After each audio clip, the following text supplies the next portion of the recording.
दोस्तों ये जो रिपोर्ट आप आपकी स्क्रीन पर देख रहे हो इसमें बताया गया है Israeli strike knocked out all of Iran's S-300 air defence system. जी हाँ दोस्तों, यकीन नहीं होता तो आप खुद ध्यान से इस न्यूज को पढ़ लीजिए। अब से कुछ 3 से 4 दिन पहले ईरान के अंदर जो इजराइल ने सर्जिकल स्ट्राइक करी है उसमें ईरान के पास जितने भी S-300 डिफेंस सिस्टम थे वो सारे के सारे तबाह हो चुके हैं। और ये खबर किसी और के हवाले से नहीं, ईरान के ऑफिशियल्स के हवाले से आ रही है और ये खबर पूरी दुनिया को शौक में ला चुकी है। इसे देखकर पूरी दुनिया चौंक चुकी है और ये चौंकने वाली खबर भी है क्योंकि ऐसा नहीं है कि दुनिया में कोई पहले एयर डिफेंस सिस्टम को मारकर गिराया। शौक होने वाली बात तो ये है। लेकिन दोस्तों उससे पहले अगर अभी तक आपने इस चैनल को सब्सक्राइब नहीं किया है तो आपसे विनम्र निवेदन है कि आप इस चैनल को सब्सक्राइब कर नोटिफिकेशन बेल को ऑन कर लीजिए और वीडियो को लाइक कर दीजिए। चलिए हम वीडियो में वापस आते हैं कि जब इजरायली लड़ाकू विमानों का सामना हुआ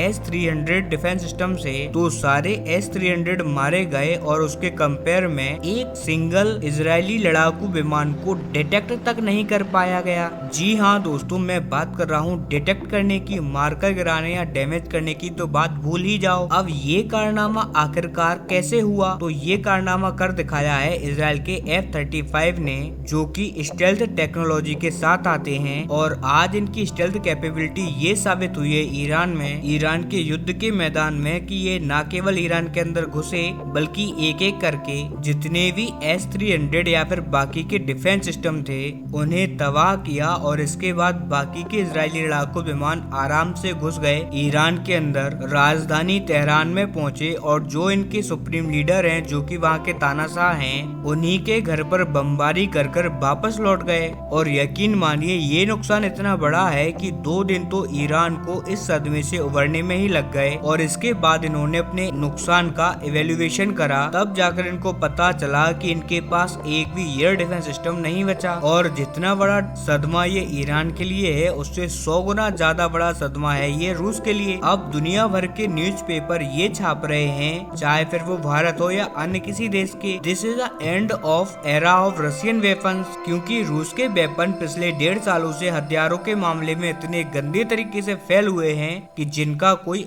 अंदाजा भी नहीं लगा रहा था। क्योंकि S-300 की बात नहीं है, ये मात्र S-300 और S-400 दोनों की टेक्नोलॉजी लगभग सेम है। इनमें मेन डिफरेंस आता है इनकी मिसाइलों में और सबसे खास बात इनकी रेंज में। S-300 अपनी रेंज रखता है 300 किलोमीटर तक की और S-400 रखता है करीबन 450 किलोमीटर की। इन दोनों के बीच में कोई ज्यादा मेजर डिफरेंस नहीं है। और वहीं हम S-400 को देखें तो उसकी भी हालत बहुत ज्यादा खराब है। रूस यूक्रेन के युद्ध में लिटरली बहुत सारे S-400 अभी तक मारकर गिराए जा चुके हैं और इसी वजह से रूस के हथियारों पर, स्पेशली इनके जो डिफेंस सिस्टम है उन पर बहुत बड़ा क्वेश्चन मार्क आ गया है। और रूस को भी इसे जल्दी से जल्दी एड्रेस करना होगा। खासकर की जो दावा था कि हमारा S-300 S-400 अमेरिका के F-35 को रोक सकता है, इन्हें पकड़ सकता है और मारकर गिरा सकता है, ये दावा तो अब पूरी तरीके से विफल हो गया। अब बहुत सारे ऐसे लोग होंगे जो कि रूस को बहुत ज्यादा पसंद करते हैं, वो इस खबर को जरा भी मान्यता नहीं देंगे। उनको लगेगा कि ये खबर झूठी है।